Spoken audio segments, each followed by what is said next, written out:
शास्त्रों के अनुसार प्रदोष व्रत भगवान शिव को समर्पित है। यह हर महीने के कृष्ण और शुक्ल पक्ष की त्रयोदशी तिथि को प्रदोष व्रत रखा जाता है।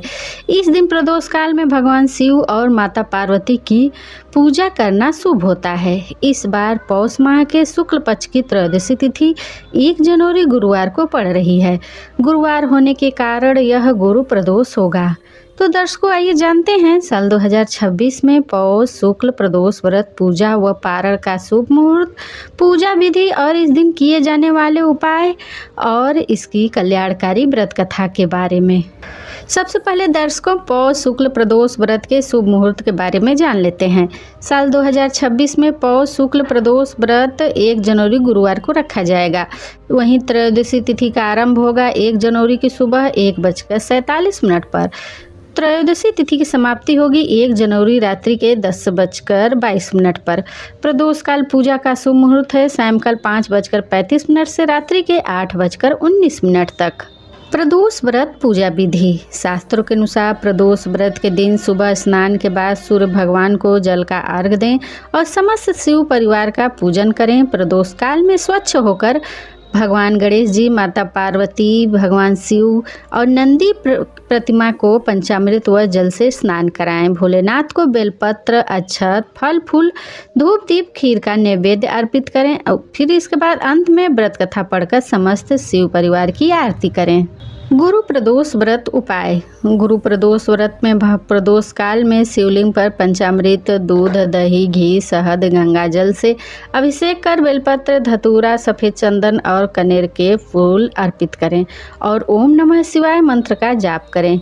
इस दिन महामृत्युंजय मंत्र का जाप करना चाहिए। गुरु प्रदोष के दिन जरूरतमंदों को पीली वस्तुएं जैसे दाल, पीला कपड़ा, हल्दी, गुड़ आदि दान करें और इस दिन घर की उत्तर पूर्व दिशा में जल भरकर रखना शुभ होता है।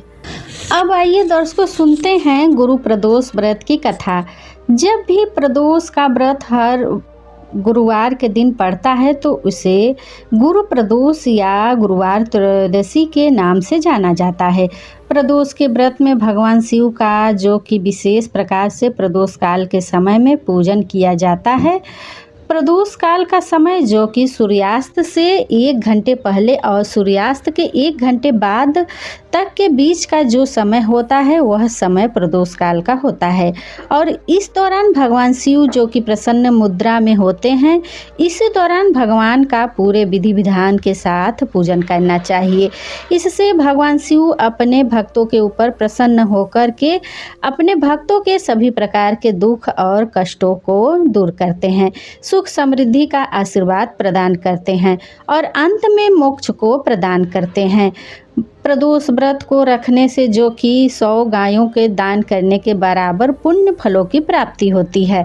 प्रदोष व्रत के दिन जो कि दिन भर उपवास रहते हुए भगवान शिव का सुबह के समय में और विशेष प्रकार से प्रदोष काल के समय में पूरे विधि विधान के साथ पंचोपचार या खटोपचार पूजन विधि के द्वारा पूजन करना चाहिए। कथा श्रवण करनी चाहिए, भगवान की आरती करनी चाहिए, भगवान शिव के स्रोतों का पाठ या श्रवण करना चाहिए। इससे पुण्य फलों की प्राप्ति होती है। प्रदोष का व्रत कम से कम 26 त्रयोदशी का व्रत करना चाहिए और इसके बाद आप चाहें तो व्रत धारण आगे भी कर सकते हैं, नहीं तो फिर व्रत का उद्यापन करना चाहिए, तभी जाकर के पुण्य फलों की प्राप्ति होती है। तो आइए सुनते हैं गुरु प्रदोष व्रत की कथा। तो बोलिए प्रेम से भगवान भोलेनाथ की जय, माता पार्वती की जय, जय सर्व देवी देवता की जय। हे भगवान भोलेनाथ, आप करोड़ों चंद्रमा के समान कांतिवान त्रिनेत्रधारी, मस्तक पे चंद्रमा का आभूषण धारण करने वाले, पिंगल वर्ण के जटाजूट धारी, नीले कंठ तथा अनेक रुद्राक्ष मालाओं से सुशोभित वरद हस्त त्रिशूल धारी भगवान शिव जी हमारे सभी मनोरथों को पूर्ण करे। गुरुवार त्रयोदशी व्रत कथा। व्रत कथा के अनुसार एक बार देवराज इंद्र और वृत्तासुर में घनघोर युद्ध हुआ। उस समय देवताओं ने दैत्य सेना को पराजित कर नष्ट भ्रष्ट कर दिया। अपनी सेना का विनाश देकर वृत्तासुर अत्यंत क्रोधित हो स्वयं युद्ध के लिए उत्तम हो गया। मायावी असुर ने आसुरी माया से भयंकर विकराल रूप धारण किया। इसके स्वरूप को देखकर इंद्रादिक सब देवताओं ने इंद्र के परामर्श से परम गुरु बृहस्पति का आह्वान किया और गुरु बृहस्पति तत्काल आकर कहने लगे कि हे देवेंद्र, अब तुम वृत्तासुर की कथा ध्यान मग्न होकर सुनो। वृत्तासुर सब पहले बड़ा तपस्वी और कर्मनिष्ठ था। इसने गंधर्व पर्वत पर उग्र तप करके भगवान शिव को प्रसन्न किया था। पूर्व समय में वह चित्ररथ नाम का राजा था। तुम्हारे समीस्थ जो सुरगम्य वन है वह उसी का राज्य था। अब साधु प्रवृत्ति विचारवान महात्मा उसमें आनंद लेते हैं। वह भगवान के दर्शन की अनुपम भूमि है। एक समय चित्ररथ स्वेच्छा से कैलाश पर्वत पर चला गया।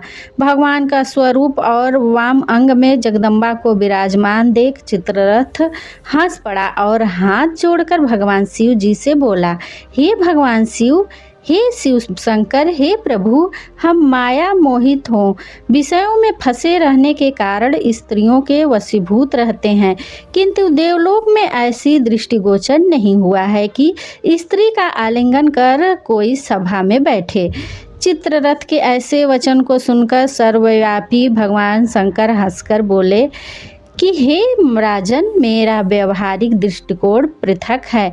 मैंने मृत्युदाता कालकूट का महाविष का पान किया है, फिर तुम साधारण जनों की भांति मेरी हंसी उड़ाते हो।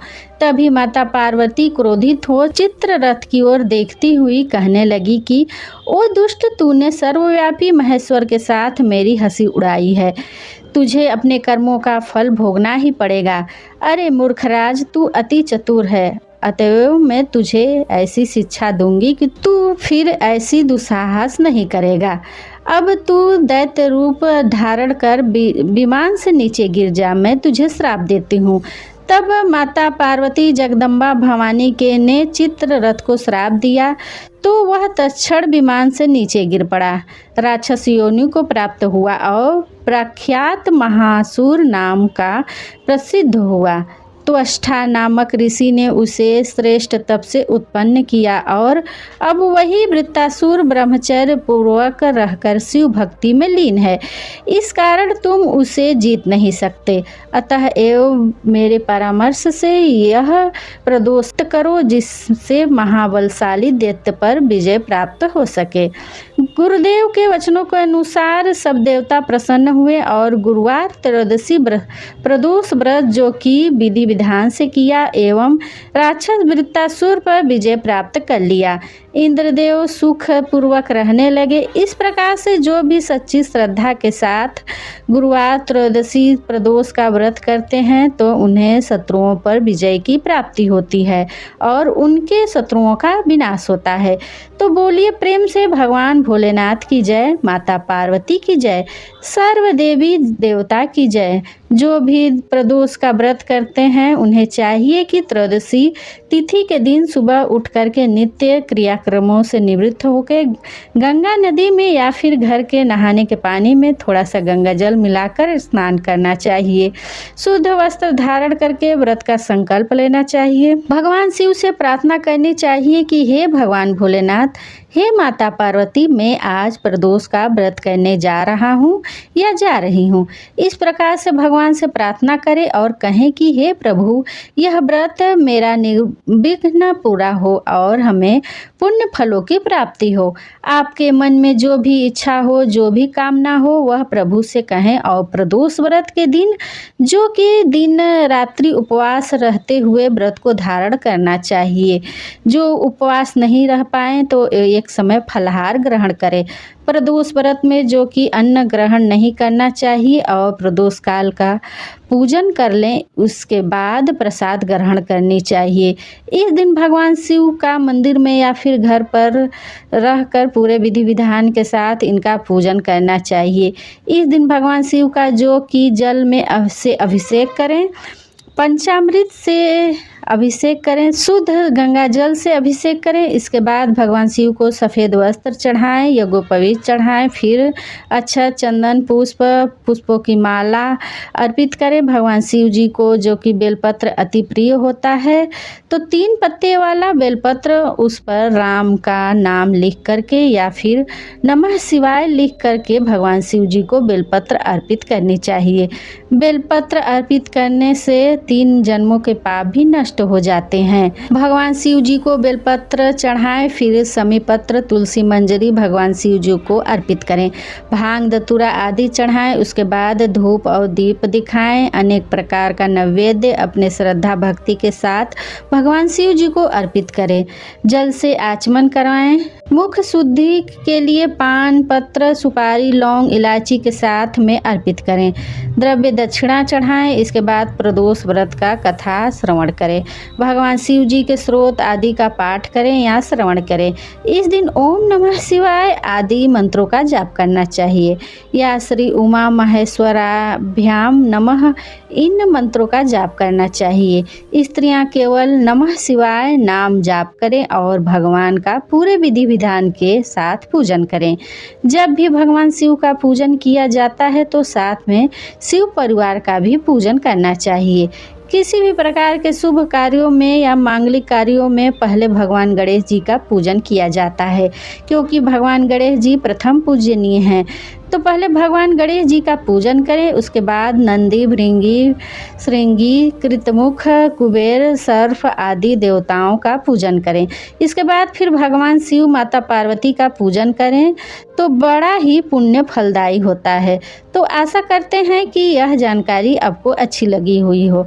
ऐसे ही ज्ञानवर्धक जानकारी प्राप्त करने के लिए तो दर्शकों, वीडियो पसंद आने पर चैनल को सब्सक्राइब कर लें और वीडियो को जितना ज़्यादा हो लाइक और शेयर कर लें।